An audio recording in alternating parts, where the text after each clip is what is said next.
अस्सलाम वालेकुम। कैसे हैं आप सब लोग? उम्मीद है सब खैरियत से होंगे।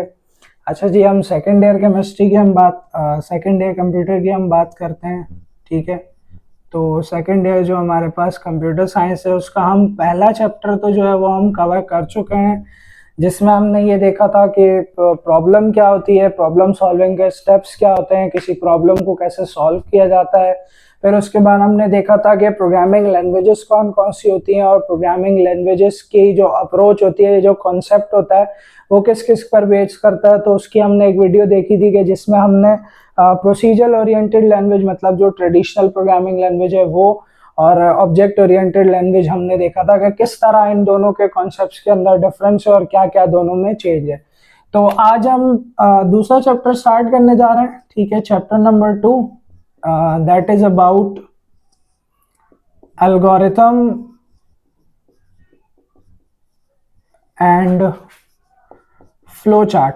ठीक है, ये दो जो है वो हमारे मेन टॉपिक्स हैं इस चैप्टर के अंदर, और इन्हीं दो टॉपिक्स के ऊपर आपका पूरा ये चैप्टर बेस कर रहा है। अच्छा, एल्गोरिथम एंड फ्लो चार्ट पे आने से पहले मैं थोड़ा सा आपको बैकग्राउंड बता देता हूँ कि एल्गोरिथम एंड फ्लो चार्ट है क्या। तो देखिए, जब भी कोई हम प्रोग्राम की बात करते हैं, ठीक है, या कोई प्रॉब्लम की हम बात करते हैं, तो प्रॉब्लम या प्रोग्राम को सॉल्व करने के ना कुछ मेथड्स हैं, कुछ तरीके हम कह सकते हैं। उन तरीकों के अंदर ना वो तीन तरह के तरीके आते हैं। पहला तरीका ये है कि एल्गोरिथम के थ्रू हम जो है वो किसी भी प्रॉब्लम को सॉल्व करते हैं। दूसरा तरीका ये है फ्लो चार्ट के थ्रू हम किसी प्रॉब्लम को या प्रोग्राम को सॉल्व करते हैं। और तीसरा तरीका ये है कि एक तीसरी चीज है जिसको हम कहते हैं टॉप डाउन अप्रोच। अच्छा, टॉप डाउन अप्रोच थोड़ी सी टफ होती है, थोड़ी सी डिफिकल्ट होती है, इस वजह से उसको यूज नहीं किया जाता। तो ज्यादातर या तो एल्गोरिथम और फ्लो चार्ट का यूज किया जाता है।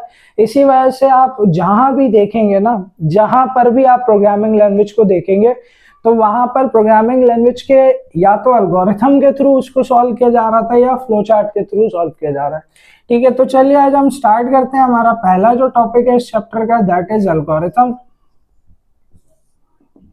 ठीक है, एल्गोरिथम की एक मैं छोटी सी डेफिनेशन लिख रहा हूं। Step by step solution of a program. ठीक है, बहुत सिंपल और इजी डेफिनेशन है कि step by step solution of a program. अच्छा, स्टेप बाय स्टेप की बात कैसे होती है कि फॉर एग्जांपल मैं एक बात करता हूँ कि स्टेयर्स है आपके पास और आपने जो है वो उन स्टेयर्स को चढ़ के जाना है। तो आप फर्स्ट ईयर पे चढ़ेंगे, फिर सेकंड पे जाएंगे, फिर थर्ड पे जाएंगे, फिर फोर्थ पे जाएंगे, तो ऐसे एक एक करके आप स्टेयर्स के ऊपर क्या करेंगे, चलते जाएंगे। तो इसी तरह जब हम किसी प्रॉब्लम को सॉल्व कर रहे होते हैं, किसी प्रोग्राम के अंदर हम एल्गोरिथम बनाते हैं, तो वो भी क्या होता है कि एक स्टेप बाय स्टेप प्रोसीजर होता है। ठीक है, अब स्टेप बाय स्टेप प्रोसीजर तो होता ही है। अब इस प्रोसीजर के अंदर क्या होता है कि कुछ फैक्टर्स हैं, कुछ बातें हैं जो कि एक एल्गोरिथम को अच्छा बनाती है। कि आपका एल्गोरिथम क्या होना चाहिए, प्रीसाइज होना चाहिए। प्रीसाइज का मतलब ये है कि वो बिल्कुल सही से लिखा होना है, बहुत अच्छे से। ठीक है, उसकी अंडरस्टैंडिंग होनी चाहिए, मतलब देखने वाला जब उसको देखे तो उसको हर एक चीज समझ में आ जाए कि एग्जैक्टली ये किस चीज के बारे में बात हो रही है या हम किस चीज को जो है वो टारगेट कर रहे हैं। ठीक है, तो एक तो आपका एल्गोरिथम बिल्कुल इजी अंडरस्टैंडेबल होना चाहिए, प्रिसाइज होना चाहिए। ठीक है, और हमेशा एक बात याद रखें कि जो भी अच्छा प्रोग्रामर होता है वो हमेशा अपना एल्गोरिथम रेडी करता है। ठीक है, तो algorithm is a main part. पहले वो एल्गोरिथम रेडी करेगा, फिर वो अगर मजीद उस चीज को सिंप्लीफाई करना चाहता है तो वो उसका फ्लो चार्ट भी रेडी करता है। ठीक है, एल्गोरिथम क्या होता है, एल्गोरिथम एंड फ्लो चार्ट ऐसा कह लें आपके एक तरह का ब्लूप्रिंट है। जो आप एल्गोरिथम लिखोगे ना, उसी चीज को अगर आप शेप्स की फॉर्म में ले जाओ तो वो फ्लो चार्ट बन जाता है, ब्लूप्रिंट बन जाता है। ठीक है, तो step by step solution of a program. अब हम देखते हैं स्टेप्स क्या है। तो हमेशा याद रखें कि स्टेप नंबर 1 जो होगा वो हमेशा आपका स्टार्ट होगा। ठीक है, और जो लास्ट स्टेप जो भी होगा वो आपको क्या होगा, एंड होगा। तो अभी हम पहला एल्गोरिथम देख रहे हैं किसका, कि हमारे पास एक प्रॉब्लम है, टी बनानी है। ठीक है, तो टी बनाने के लिए हम क्या कर रहे हैं, एक एल्गोरिथम लिख रहे हैं। तो step number 1 is start. Step number 2, आप क्या लेंगे, take a bowl, take a water in a bowl. ठीक है, take a water in a bowl. ठीक है, ये आपका पहला स्टेप हो गया कि आपने बाउल के अंदर क्या ले लिया, वाटर ले लिया। ठीक है, स्टेप नंबर 3 हम क्या करेंगे, add sugar and tea leaves. ठीक है, बाउल के अंदर आपने वाटर लिया, उसके बाद आपने क्या किया, शुगर और टी लीव्स को उसके अंदर ऐड कर दिया। ठीक है, फिर आपका स्टेप नंबर 4 आ गया, लेट इट बॉईल। आपने उसको क्या कर दिया, रख दिया, उसको बॉइलिंग के लिए छोड़ दिया। ठीक है, अब step number 5, after boiling add milk to it. ठीक है, एक बार जब आपका जो ये सारा कंटेंट था, वाटर लिया आपने, शुगर लिया, टी लीव्स डाली और बॉईल होने के लिए छोड़ दिया, जब आपका ये सारा मटेरियल बॉईल हो गया तो आप उसमें क्या ऐड कर देंगे, टी ऐड कर देंगे। फिर स्टेप नंबर 6 में क्या हो जाएगा, आपके पास टी इज रेडी। ठीक है, to serve, tea is ready to serve. ठीक है, और लास्ट स्टेप मैंने कहा था ना, स्टेप नंबर 1 और लास्ट स्टेप हमेशा क्या होगा आपका, स्टेप नंबर 1 फिक्स होगा और लास्ट स्टेप फिक्स होगा। तो स्टेप नंबर 1 हमारा क्या था, स्टार्ट था, और स्टेप नंबर 7 हमारा क्या है, एंड है। ठीक है, तो ये दो स्टेप्स तो आपके कभी भी जो है वो चेंज नहीं होंगे। बाकी इन दो स्टेप्स के अलावा सारी स्टोरी वो होगी जो आपकी प्रॉब्लम होगी। तो हमारे पास यहाँ प्रॉब्लम क्या थी कि we have to make a cup of tea, तो ये हमारी पहली प्रॉब्लम थी। ठीक है, इसको हमने एल्गोरिथम की मदद से सॉल्व कर लिया। अब हम आगे चलते हैं और देखते हैं कि मजीद और कौन सी प्रॉब्लम्स जो है वो हम इसको सॉल्व कर सकते हैं।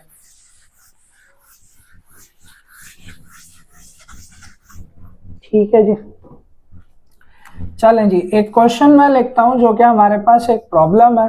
मैं कहता हूं write an algorithm, write an algorithm to find volume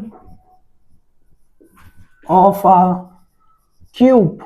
ठीक है, ये मैंने एक प्रॉब्लम लिखी है कि राइट एन एल्गोरिथम, मुझे क्या करना है, एक एल्गोरिथम लिखना है। ठीक है, और उस एल्गोरिथम में मुझे करना क्या है कि मेरा टारगेट है, मुझे वॉल्यूम फाइंड करना है। और वॉल्यूम किसका फाइंड करना है, क्यूब का फाइंड करना है। तो सबसे पहले हम यहाँ पे क्यूब ड्रॉ कर लेते हैं। ठीक है, ये हमारा एक क्यूब हो गया। ठीक है जी, ये क्यूब हो गया, इसको हमने ड्रॉ कर लिया। ठीक है, अब इस क्यूब का हमें वॉल्यूम चाहिए। तो सबसे पहले तो हमें ये पता होना चाहिए कि वॉल्यूम का फॉर्मूला क्या है, टू फॉर फाइंडिंग क्यूब का वॉल्यूम फाइंड करने का फॉर्मूला क्या है। तो क्यूब का वॉल्यूम फाइंड करने का फॉर्मूला होता है length multiply breadth multiply height. ठीक है, तीनों चीजों को जब हम क्या करते हैं, मल्टीप्लाई कर देते तो हमारे पास क्या आ जाता है, वॉल्यूम आ जाता है। और इसी तरह अगर मैं एरिया की बात करूं, अगर आपके पास सवाल आता है एरिया का, तो एनी टू साइड्स, या तो आप लेंथ और ब्रेथ का कर लो, या आप लेंथ और हाइट का कर लो, या आप ब्रेथ और हाइट का कर लो। ठीक है, तो कोई भी दो साइड्स का आप मल्टीप्लीकेशन करोगे तो आपके पास क्या फाइंड कर देगा, एरिया फाइंड कर देगा। ठीक है, तो अभी फिलहाल हमें वॉल्यूम चाहिए, तो हम पहला वाला फॉर्मूला यूज करेंगे, v is equal to length multiply breadth multiply height. अब आप सबसे पहले देखो, पहला स्टेप मेरा क्या होगा, पहला स्टेप हमेशा क्या होगा, स्टार्ट होगा। ठीक है जी, तो मैंने यहां लिखा स्टार्ट, फिर स्टेप नंबर 2। ठीक है जी, अब स्टेप नंबर 2 में आप देखो कि आपको फाइंड क्या करना है, वॉल्यूम फाइंड करना है, और उसके लिए क्या क्या चाहिए, लेंथ ब्रेथ और हाइट। तो टोटल हमारे पास 4 चीजें हैं, इस पूरी प्रॉब्लम के अंदर हमारे पास 4 चीजें। तो जो 4 चीजें उनको हम क्या कर देंगे, यहाँ पर डिक्लेयर करेंगे। ठीक है, हमेशा याद रखो, डिक्लेयर या इनपुट हम उन वैल्यूज का लेते हैं या उन चीजों का लेते हैं जो हमें फाइंड करनी होती है। ठीक है, या जिनकी वैल्यूज हमें चाहिए होती है। अब पहली जो प्रॉब्लम हमने सॉल्व की थी जो कि टी के हवाले से थी, उसमें हमें ऐसी कोई चीजें फाइंड नहीं कर रही थी। ठीक है, हमारे पास सब कुछ था और हमने बस एक टी बनानी थी बाय यूजिंग अ प्रोसेस। अभी हम क्या कर रहे हैं कि हम चीजों को इनपुट भी लेंगे, हम उन चीजों को फाइंड करेंगे। तो इस वजह से मैं यहाँ पर डिक्लेयर कर रहा हूँ। अब डिक्लेयर के अंदर क्या होगा कि ये जितनी चीजें इस फॉर्मूले के अंदर है वो सारी डिक्लेयर हो जाएंगी। तो हम यहाँ लिखेंगे declare V L B H, ठीक है, volume, length, breadth and height, ठीक है। एक बार आपने डिक्लेयर कर दिया, इसके बाद आप नेक्स्ट स्टेप में लोगे इनपुट लेंथ, मतलब एल की बात हो रही है, ठीक है, ब्रेथ मतलब बी की बात हो रही है, और हाइट एच की बात हो रही है, ठीक है। अब ये तीन चीजें मैं क्या ले लूंगा, यूजर से अपना इनपुट ले लूंगा। जब मेरे पास इनपुट आ जाएगा तो मैं डायरेक्ट क्या कर सकता हूँ, फॉर्मूला लगा सकता हूँ, ठीक है। तो मैं क्या लिखूंगा, v is equal to length, breadth और हाइट। अब ये क्या होगा कि यहां से लेंथ, ब्रेथ और हाइट की जो भी वैल्यू आएगी वो क्या होगी, नेक्स्ट स्टेप के अंदर आपस में मल्टीप्लाई होकर किसमें स्टोर हो जाएगी, v के अंदर स्टोर हो जाएगी, ठीक है। तो नेक्स्ट स्टेप में मैं क्या कर दूंगा, क्योंकि मुझे वॉल्यूम प्रिंट करना है तो मैं यहाँ लिख दूंगा प्रिंट v। तो जब आपके पास प्रिंट हो गया तो प्रिंट होने के बाद आपका लास्ट स्टेप क्या हो जाएगा, एंड हो जाएगा, ठीक है।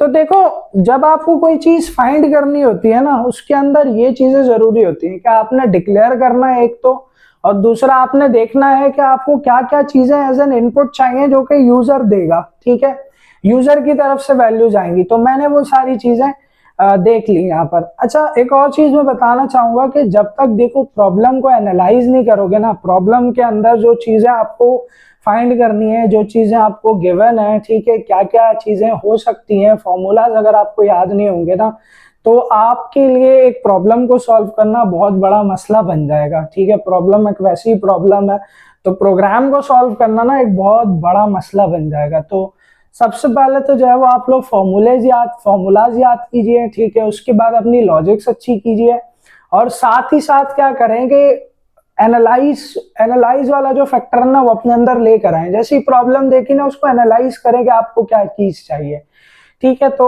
अभी इसके अंदर हम बिल्कुल बेसिक एल्गोरिथम सॉल्व कर रहे हैं। अभी जब हम इससे थोड़ा सा आगे जाएंगे तो हमारे पास कंडीशंस वाले आएंगे, फिर हमारे पास लूप वाले आएंगे, फिर इफ एल्स के आएंगे, तो कॉम्प्लेक्सिटी बढ़ती जाएगी। तो अभी मैं ज्यादा इसको लेंदी नहीं कर रहा, बस अभी आप लोग नॉर्मल सीखें, ठीक है। मैं आप लोगों को एक टास्क दे देता हूं कि ये वाला जो है ना, एरिया वाला, ये आप लोगों ने खुद जो है वो सॉल्व करना है, ताकि आप लोगों की जो है वो प्रैक्टिस हो। मैंने हिंट आपको सारी दे दी है, बट ये है कि अब आप लोगों ने सॉल्व इसको खुद करना है, ठीक है। चलिए जी, नेक्स्ट वीडियो के अंदर मिलते हैं। बहुत शुक्रिया, अल्लाह हाफिज।